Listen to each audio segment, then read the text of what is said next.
4,000 feet, speed 180 knots, 1 double jingle.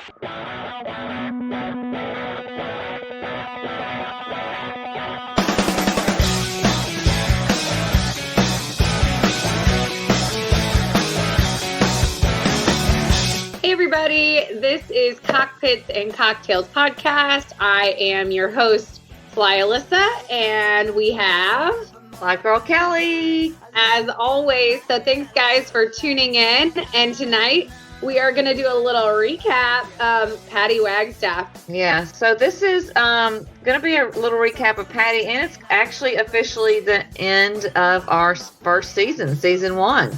Can you believe it? It's been a whole season. I can't believe it. I can't believe how many episodes we have done. Honestly, I feel like it's went by in 2 weeks, but I honestly feel like it's gone like 7 years long as well. We've talked to so many people. Yeah, this year has been incredible. I'm so thankful that we have all of these connections that we've made over the course of the year. I've learned so much, you know, back talking about the WASP and aerobatics and building airplanes and selling airplanes. And, you know, there's just so much in aviation. And I think that's what our podcast is about, and bringing that to the people and not just having, you know, hey, we fly airplanes. Cool. Cheers. Yeah. Yeah. You know, I was a little worried because after COVID, I thought, what are we going to, you know, air shows were shutting down and canceling. Like, what are we going to talk about? But I think it gave us an opportunity to talk actually maybe more, because people weren't quite as busy and they're at home, you know, and we had a chance to talk to like Heather Penny, Nicole Malachowski, so many cool people. Absolutely. I think it's the year of rethinking everything, and not that we have any more time on our hands. It doesn't feel like we have any more time on our hands, but also just kind of regrouping, figuring it all out. And I feel like that's a daily process for most people. Yeah. Hopefully our podcast has brought some people some light into the aviation community, and hopefully somebody's learned something from it, and I know, brighten their day from just hearing the stories. And not a lot of our guests have, you know, started aviation at birth. You know, it's like these crazy stories, and that's the beauty of aviation, is we all have these different stories. And I hope we get to continue doing these stories and seeing what's next for the podcast or for Cocktails. Yeah, I am too. So let's talk about Patty. What did you think about that episode? You know, I was a little bit nervous. You know, Patty's up here and we're a little bit down here. And I guess we're all just normal people, right? It's just like celebrities, right? We've got to realize that they're normal people too. And she, I think, wants to give back and make other people safe in flying and aerobatics. And she's such a mentor, someone to look up to in aviation. And she's paved the way for many, many women. Yeah. She's got so much to teach, and I'm glad she's willing to teach it. You know, she's willing to talk to us and willing to talk to anybody, I think, interested in aviation or air shows or whatever. She doesn't feel like she's way above us, you know? No, absolutely. I think she was very down to earth and chill, and just, you know, somebody sitting around a table talking aviation, and that's the beauty of it. You know, aviation is so, whether you're 100 years old or 10 years old or 45 years old, we all have that we love aviation in common at the end of the day. So I love how she said she's a girly girl. Do you remember that? Yeah. I mean, I've kind of seen a little bit of that with her, but I also feel like she's this like powerhouse of a woman. Like, that's, I think, where I'm a little bit intimidated. Like, I'm a little bit intimidated by women that are very strong, because like, I want to be that, but I don't feel like I exude that sometimes. I guess maybe she probably feels that way too. You know, maybe we never feel like we're really as strong as we are. Right. Yeah. I mean, women are built like crazy strong. Like, Yeah. we're built to birth children. Like, so, I mean, of course we're better than men, right? Well, we can certainly do different things. Yes. Yes.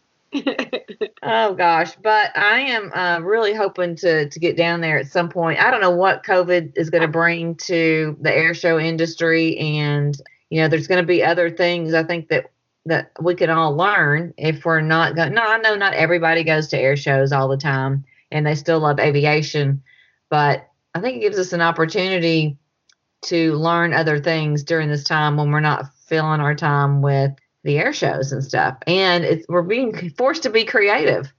Yeah, and we're not go because you and I both know like our go-to in life is to like go to the next thing and just get that feed our souls with aviation, but this year we've been taught to like take a step back, look at the bigger picture. Yeah. I mean, heck, you're doing some training right now. So, I mean, would you be doing training right now if it weren't for this? Like, probably not. Right. And I actually hired a CFI double I to do my instrument commercial just recently. So, saddle up. So it's just, putting the money in the bank and being able to accomplish that part of it. But are you excited about that, or is it scary? Yeah, it scares me. I feel like I studied so hard and I didn't know anything from May to November, learning how to fly, learning the book work, doing the written, doing the oral, doing all of that kind of thing. I just dove into it though. And I guess I did do it. I opened a salon at that time and I got my license. But now I'm like, I don't know what's holding me back from like the next thing. I guess I know how hard a check ride is. So I'm just like, oh gosh, I was like totally like blind to what I was getting myself into. And it was really hard. So now I'm like, oh gosh, like second guessing, like, can I do it? But I know that it's hard. It really is. And it really does take dedication. Right. And cutting things out, and it's sometimes that's difficult and not super exciting when you know that you can't do everything that you want to do for a period of time. And just lay in Hawaii on the beach and have no worries. No, but gosh, wouldn't that be great? I guess. So you think you get bored after a while? I got to fly still. Yeah, if you could do that, if you had unlimited money, and you could fly around all the time, Hawaii, I'm sure that's amazing. Yeah, I meant to tell you when you were there. Have you ever read the story about Molokai? I don't think so. Oh my gosh, you need to download that book. I know you got all kinds of time on your hands. All the time. Yeah. But I wanted to go there. So it's a true story about Molokai, and it was like this leper colony, like for real. I heard about it. Yeah, and it's so interesting. And the actual book is called Molokai. You should read it. You'll want to go back, and you want to go to this island. And a lot of it's actually still preserved from this leper colony they created there. Yeah. Anyway, totally off subject. Little tangent, no big deal. Hawaii life. But yeah, I mean, I can't wait to get back to air shows, but also I know how much time commitment and effort it takes to get to those things and balance life and do all of that. So I think me through the winter here is probably the best time to be studying and engaging that kind of thing. So. Yeah. So do you have pointers, or how do you feel like you are most successful when you're preparing for something like that? Shut my phone off at a certain time. I don't get off work sometimes till 7 or 8 at night. And then I come home and my phone just blows up, from messages through the day. And I feel like, especially now, like you have to keep up with people and you want to like connect and do all of these things. But if you truly want to focus on accomplishing your next rating or your next thing, it's like you have to set, these 2-hour time slots. And even if you only get an hour of solid studying in those 2 hours because you're distracted, but at the beginning and at the end and you can't really get into it, you at least got an hour in, and just set it through the week, because if I don't, I just simply go to bed or play on my phone or get distracted, or I go do things with my friends, but there's nothing really to do. So really it's just, making that time commitment and having a planner that you're okay, by this time I want to take my written. So you have it planned out what you're going to get through, maybe make some I would do like mock check ride or mock orals with you on that specific section. Make sure I have like that section nailed, Mm-hmm. Shepherd air, especially for like the written portion of it, just to get a better feel. Yeah. I think that's the hardest thing. I'm doing this training. I think the hardest thing really is not engaging online. Like you get sucked in. It's like this. Recently that social media, as much as we do, it's this time suck. And my thing is now is I get up in the morning. I try to remember that it's Monday, Wednesday, Friday, and then I just cocktails, except when I'm in Hawaii or crazy. But I try to get up in the morning and I will send it out into the world, and then I just have to let it go until I'm done, and then I can check it later or something. But honestly, like you just can't let it like suck you in, because then you're spending hours on the phone. I know, it gets sucked away. I feel bad. Like I have to remind myself that the world probably isn't noticing that I haven't posted anything. Absolutely. The world has not noticed that you didn't post today. And the world also is not upset that you didn't like their comment within a timely fashion. Yeah. Now, I love all of our listeners. I love all of our friends and people. But even to just engage in text messages or emails it's just so time consuming. And I think we all need each other more this year. But at the same time, you gotta have some boundaries. You still gotta have boundaries. You have to have set boundaries. And I think with flight training as well, it's not just social media. It's not just one thing. It's this big circle. And if I could even draw like a brain and portion it out of what my brain looks like during the day, maybe somebody might understand it. Yeah. But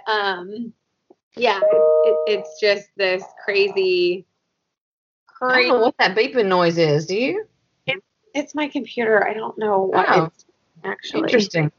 Yeah. So for people that don't know, this is a little tip maybe people don't know, is when a lot of times, Alyssa and I take turns posting on the Instagram page. I guess never really talked about that. I mean, I can really tell when. Yeah, so you have Monday, Wednesday, Friday. I have Tuesday, Thursday, Saturday. And do you always post on Sunday or not? No, we never post on Sunday. Okay, that's all right. So we take Sunday off. And then actually and this is something that might be helpful to other people, but when I'm planning on going out of town or when I'm trying to really focus on something, I actually have a program I use to schedule posts, to put things out there, so that, I'm still engaging, and I'll go back and I'll, try to respond to comments and things like that. But if you want to engage on social media and have a presence, but you really have other things you want to do too, then I think it's okay to give yourself a break, and you don't have to post every day. But if you wanted to put something out there, you can use there's these programs you can use to actually put things out there while you're really trying to focus on something else. So you can kind of do both still. Yeah. I try to sometimes go through and find pictures that I know I want to post, and I'll put them in my drafts. And use them in your program. And I'll just have them sitting there, and I'll just pull one of them up, just because sometimes, when I was in Hawaii, for instance, recently, I didn't realize that you're 5 hours ahead of me. So I'm like, well, what time should I post? Because I'm 5 hours behind. And so like if I post in the morning, that might be at noon, or if I post at night, it might be the next day. It was just this whole like weird time zone. Yeah, it's hard. So I was like, I don't know what's happening. But Yeah. I mean, you have to also like let it go too. I mean, it's like nobody notices that we didn't to 8 o'clock in the morning every day. No. And then, you take a week off and it's like nobody really noticed. They didn't say, hey, you didn't post anything. We have really great followers. I think everybody's really kind and friendly, and they like to post on our stuff, and that's so awesome. But at the same time, like if I don't engage immediately, I don't think they're upset about it. So yeah, I hope not. Yeah, don't be upset. Please don't be upset. We're just trying to, survive. Everything. Yes. Right. Have it all. So Patty was great. Obviously, we love her, and I was really, really glad that she came on. She's been really supportive of flyGIRL, and I appreciate that. And I feel like we could call her anytime and get any kind of advice from her. I have, as a matter of fact, I have, and she's been great, and she's a good resource, a good advocate for women in aviation, for sure. Yeah, I would love to do some training with her, just to see what she does as far as training and kind of how she is in the cockpit. I think that would be really cool to kind of learn. And oh my gosh, yeah, that would be so cool. Yeah. I also might bring a barf bag. Yeah. Yeah, I probably would. Okay, so we're going to be taking a break for the holidays. We're wrapping up the season. We're going to take a break. We're going to come back in January, and we have some new ideas and things we want to try with cockpits and cocktails. What are you going to be doing during your break? Me, what am I going to be doing? Besides moving everything to Hawaii, I am going to... She's joking. Maybe. But we can still do a podcast via Skype in Hawaii. Do a live event. We've talked about that. Yeah. Oh, we could have a fly-in in Hawaii. Everybody come down. So I'll just be studying, doing some end of the year reflecting and figuring out where I want the next year to go. And that's kind of, December is my time to like be thankful to things that happened this year, reflect on the things that have happened, and see what I can change to make things better for the next upcoming year. So December is always kind of my reset and my busy month at my salon. So are you a planner? Do you a lot of people at the end of the year set goals for the next year or things like that. Do you do that? I kind of do, and I do a thing called a dreams list every year. I think I talked about it on one of the other podcasts. Yeah. But I do a dreams list at the end of the year. So it's not like a formal like XYZ I have to do this year, but it's kind of a more like free-spirited goal setting thing. And then I always buy a new planner. I use it for about 2 months and then it usually goes out the door. But you should save them. Even if you don't use them, so you can look back at it someday and be like, what was I thinking about during that time? Empty planners. So maybe this year I'll put it on my list to be a better planner. But I just usually like to play it pretty free-spirited and see where the year takes me. I don't think there's really any plans. I think it's still so up in the air with everything and with my business. And so it's just, see where it goes. What do you think about you? What's your big plans with non-aviation? It's, gosh, I'm always surprised at how much things change. Like a year ago, I would not have thought that I'm thinking about some of the things that I'm, considering doing. Working on my CFI right now. I kind of started this 2 years ago almost and didn't think I really wanted to go that route. And now I'm kind of into the training and I'm kind of excited about it. Like I think I might actually like to be a CFI. So, I think I'm going to give that a try to get through that and see what that's like. I'm going to be really good at that. I think you like to help people and inspire people. And I think it's definitely a learning curve, but I definitely think that you'd be good at it. I mean, it doesn't hurt to try it, right? Right. And it's not like you have to work as a CFI 8 hours a day. You're not like trying to build these crazy hours quickly. So, I mean, you could work 3 days a week. You could do 5 clients at a time. I mean, yeah, you really could take one person on at a time and be happy with it. So, yeah, I kind of like to dip my toes in and see what that's like. And I'm sure that's going to open up, if I do that, some different opportunities and things that I hadn't really thought about. You don't really know until you try things, and then other things open up opportunities. So, yeah, I don't know with flyGIRL. I do have a scholarship that I'll be giving away, with Sporties in the beginning of the year. Actually, I'm going to have to start going through those applications pretty soon. Yeah, I saw that you had a couple hundred people. Yeah. So. Woo. Yeah. Also, so I'll have to get into that. Time. Yeah, I'll have to get into that pretty soon. And I don't know what else for things that I'd kind of like to do, non-aviation related. I'm not going to obviously get out of aviation. I'm not going to quit doing the flyGIRL stuff because I love it. But there's some other things I'd kind of like to dabble in as well. Yeah. So it'll be interesting to see. Yeah, that's awesome. Yeah. I think we all have other things too. Yeah. This isn't our only, I own a salon and do hair for a living, and, Right. I go hiking all the time. I mean, if I could monetize that, that'd be great. Yes, it would. Yeah. Give some hiking tours. I don't think it would be beneficial for the guide to like keel over and die on the hike as I'm guiding these people. I'll be like, you guys. No, probably not. I'll catch up.